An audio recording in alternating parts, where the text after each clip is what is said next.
এই যে দেখছেন কিভাবে পানি বের হয়েছে, একবার রসালো। আমি আরেকটু এটার ভিতরের এই যে কি পরিমাণে পানি দেখছেন, কি পরিমাণে এটা পাকছে। এটা হচ্ছে বীজ। আসসালামু আলাইকুম। আহ, আমরা এই ফল গাছটা লাগাইছি যে প্রায় 3 থেকে 4 বছর হবে।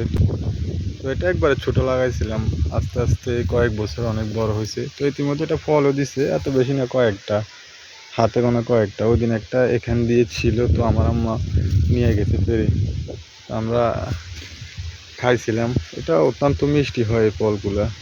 তো আজকে আবার আমাদের দিক দিয়ে আরেকটা ফল আছে। এই বছরে গেছে দুইটাই ধরছে। এই যে এই ফলটা, এটাকে আমরা বলি সবেদা। দেখেন এটা পাকছে যে একবার গোড়া থেকে নিজে নিজেই ছিঁড়ে পড়ে গেছে, গোড়া থেকে নিজে নিজে ছিঁড়ে পড়ে গেছে। এটার স্মেলটা অনেক সুন্দর, সুন্দর একটা ঘ্রাণ। আমি এটা ছিঁড়ে দেখাই এটার ভিতরে আপনাদেরকে এটা কেমন হয়। এই যে দেখছেন কিভাবে পানি বের হয়েছে, একবার রসালো, অনেক মিষ্টি এটা। দেখেন এটা একবারে মিষ্টি, দেখেন কি রসালো, ভিতর থেকে অলরেডি পানি পড়তেছে। দেখছেন কিভাবে পানি পড়তেছে। আমি আরেকটু এটার ভিতরের এই যে কি পরিমাণে পানি, অতিরিক্ত মিষ্টি এটা। আমি আপনাকে দেখাই আপনাদের। কি সুন্দর গান, গানটা আসলে ভালো। দেখছেন কি পরিমাণে এটা পাকছে। এটার ভিতরে অনেক মিষ্টি, আমি একটু খেয়ে দেখি। হুম, অনেক ভালো। আর এটা হচ্ছে গিয়ে বীজ, এটা হচ্ছে বীজ। এটা লাগালে পরবর্তীতে আবারও গাছ হয়। তো আমরা ওই দিনও লাগাইছি, আগের বছরও লাগাইছিলাম, হয় নাই।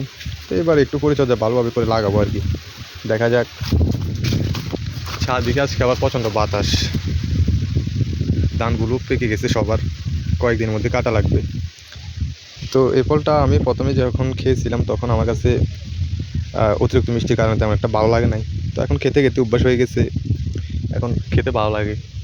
এটা অতিরিক্ত রসালো একটা ফল, অনেক মিষ্টি হয়। আমি একটু খেয়ে দেখি। হুম, অনেক ভালো। তো এগুলো আসলে গাছগুলো অনেক বড় হয়, অনেক বেশি ফল হয়। তো এটা সবেমাত্র এখনও ছোট, আস্তে আস্তে বড় হবে। যেহেতু গোড়ায় তেমন কোনো শক্তি নেই, এটাকে সার দিতে হবে, অনেক কিছু করতে হবে, তাহলে এটা আরও অনেক বড় হবে। এই বছর দুইটা ধরছে, সামনের বছর মনে হয় আরও ভালো ধরবে, দেখা যাক।